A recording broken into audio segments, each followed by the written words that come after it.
house office as another company moved into Anderson Tower. Not just any company, my parents' company, Morgan and Brooks Consulting. They'd taken the lease without realizing who owned the building. Without knowing their unstable daughter was about to become their landlord. "Ms. Anderson," my assistant's voice came through the intercom, "your parents' firm has begun their move-in. Would you like the security feed on your screens?" "Put it up," I said, sipping my morning coffee from a mug worth more than my father's watch. The monitors flickered to life, showing multiple angles of the lobby. There they were, Dad directing movers with his usual authority, Mom fussing over the placement of their company logo. They looked exactly the same as they had 3 years ago, the night they'd thrown me out. No daughter of mine is going to live here without a stable career path. Dad's words still echoed in my head. Law firm or consulting, those are your choices. This real estate development fantasy ends now. I'd left that night with nothing but my laptop and a business plan they'd refused to read. Now at 28 I owned half the commercial real estate in the business district. Anderson Industries had become the fastest growing property development company in the city, though I'd kept my identity as CEO carefully hidden. The lease documents they signed, I asked my assistant, did they notice the owner's name? No, Ms. Anderson. They dealt with our shell company. As far as they know, they're renting from Global Properties Management. I smiled, remembering how many times they'd bragged about Morgan and Brooks moving to the prestigious Anderson Tower. If only they knew the building carried my name not because I'd taken my father's legacy, but because I'd built my own. My phone buzzed, a text from my sister. "Mom and Dad are so excited about the new office. They keep talking about how it proves they were right to push us toward real careers." I didn't respond. Jennifer had chosen the path they wanted, straight to law school, straight to a corporate firm, straight to the life they'd planned.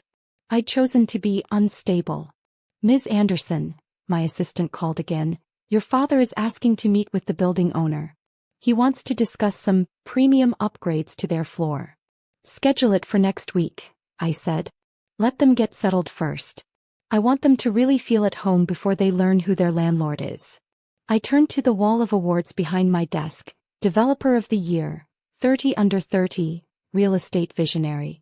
Awards I'd accepted wearing a mask, maintaining the mystery of the reclusive CEO who'd transformed the city's skyline.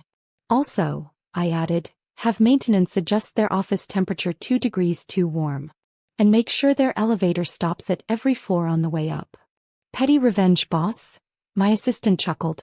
No, I smiled, watching my father argue with the movers through the security feed.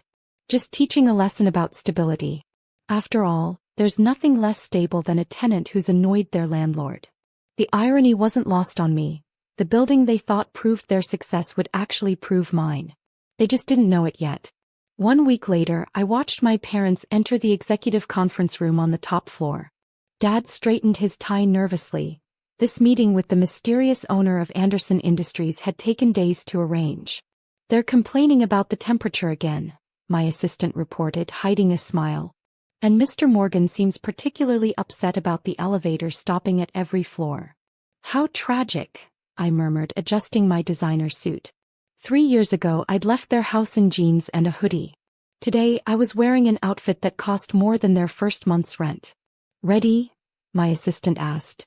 I nodded, watching through the one-way glass as Mom fidgeted with her phone, probably updating her country club friends about meeting the prestigious building owner. The conference room door opened. "Mr. and Mrs. Morgan? The owner will see you now." I walked in, heels clicking against marble, enjoying the moment. Their expressions shifted from professional anticipation to shocked recognition. "Hello, Mom, Dad," I said calmly, taking my seat at the head of the table. "I believe you wanted to discuss some building upgrades?" Mom's hand flew to her throat. Dad's face went through several shades of red. "Sarah," he finally managed. "What are you doing here?" "I own here," I replied simply. "Anderson Industries, Anderson Tower, Anderson Development Group, all mine. Though I'm surprised you didn't notice the name. You were so proud of moving into prestigious Anderson Tower." "This is impossible," Mom whispered. You were just playing with real estate ideas." "No, Mother. I was building an empire while you were building walls around your definition of success." I opened a folder. "Now about those upgrades you wanted to discuss." "Wait," Dad interrupted, his business facade cracking. You're our landlord? I'm everyone's landlord. This building, the one across the street, the new development downtown. I own them all. Remember when you said I needed a stable career? Well, I have one. I stabilize billion-dollar properties. Mom was frantically texting, probably trying to verify my claims. But the mysterious CEO of Anderson Industries, the masks at award ceremonies, was me. Is me. I smiled. Surprise.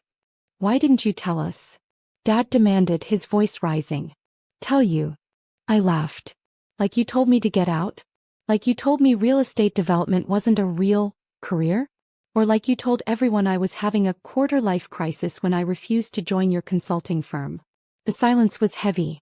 Through the windows the city skyline sparkled, my skyline. About your office complaints, I continued professionally. The temperature issues and elevator stops? Consider them a reminder of stability. Your comfort depends entirely on your landlord's goodwill. You've been torturing us on purpose? Mom gasped. Teaching you, I corrected. Like you tried to teach me about real careers. How does it feel to be on the other side of someone else's definition of proper behavior? Dad stood up suddenly. This is ridiculous. We're your parents. No, I said quietly. You're my tenants. And your lease has some very interesting clauses about respect for building management. I pressed a button and my assistant entered with a stack of documents. Now, I smiled, shall we discuss those upgrades you wanted? I believe you mentioned premium carpeting. That will require a significant rent increase, of course. The rent increase will be 40%, I said, sliding the papers across the table. Unless, of course, you'd prefer to relocate. Though you might find that difficult. Difficult? Dad's voice cracked. Why? Because I own every A-class office building in the business district. And my acquisition of the B-class properties closes next week. I pulled up a map on the conference room screen showing my properties in red. The business district looked like it was bleeding. Mom had stopped texting, her phone forgotten as she stared at the empire her unstable daughter had built. You can't do this, she whispered. We're family.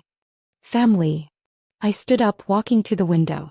3 years ago I sat at your dinner table with a business plan. A vision for transforming this city's real estate market.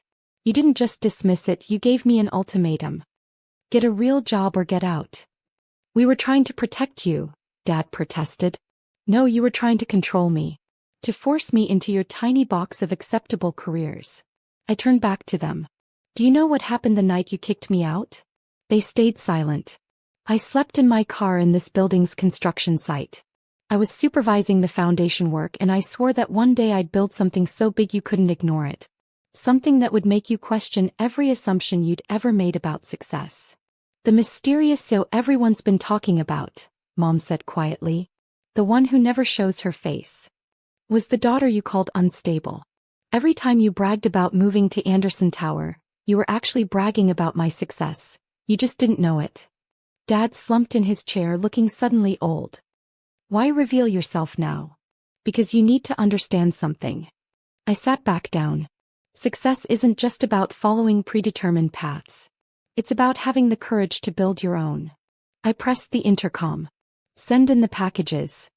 My assistant entered with 3 boxes, placing one in front of each of us. Open them, I said. Inside each box was a framed copy of my original business plan, the one they'd refused to read 3 years ago. But now each milestone was marked as completed, with dates and valuations. Your lease, I continued, will remain at its current rate. The elevator will stop functioning normally. The temperature will be fixed. Just like that. Mom asked suspiciously. Just like that. Because unlike you, I don't believe in using financial pressure to force people into behaving how I want. I stood up again, signaling the end of the meeting. Oh, and one more thing. The homeless shelter I'm building downtown? It's going to be called the Morgan Center for New Beginnings. Why? Dad asked. Because everyone deserves a chance to start over. Even parents who thought they knew best. I headed for the door, then turned back. Family dinner is at 7 on Sunday. My private dining room on the top floor. You want us to come to dinner? Mom's voice trembled. Yes. Because success isn't just about proving people wrong. Sometimes it's about being strong enough to show them how to be right. As they gathered their things looking shell-shocked, I added one final touch. And Mom, you can tell your country club friends that your daughter isn't unstable anymore. She's just unbelievably successful. In my private office, I watched them leave through the security feeds. They walked differently now, smaller, humbled, perhaps finally understanding that stability comes in many forms. My phone buzzed with a text from my sister. Mom just told me everything. Why didn't you tell me? I typed back, come to dinner Sunday. I'll show you what being unstable really looks like. Bring your law firm's lease, I own their building too. Sometimes the best revenge isn't about punishment. It's about showing people that their greatest fears about your future were actually the foundation of your greatest success.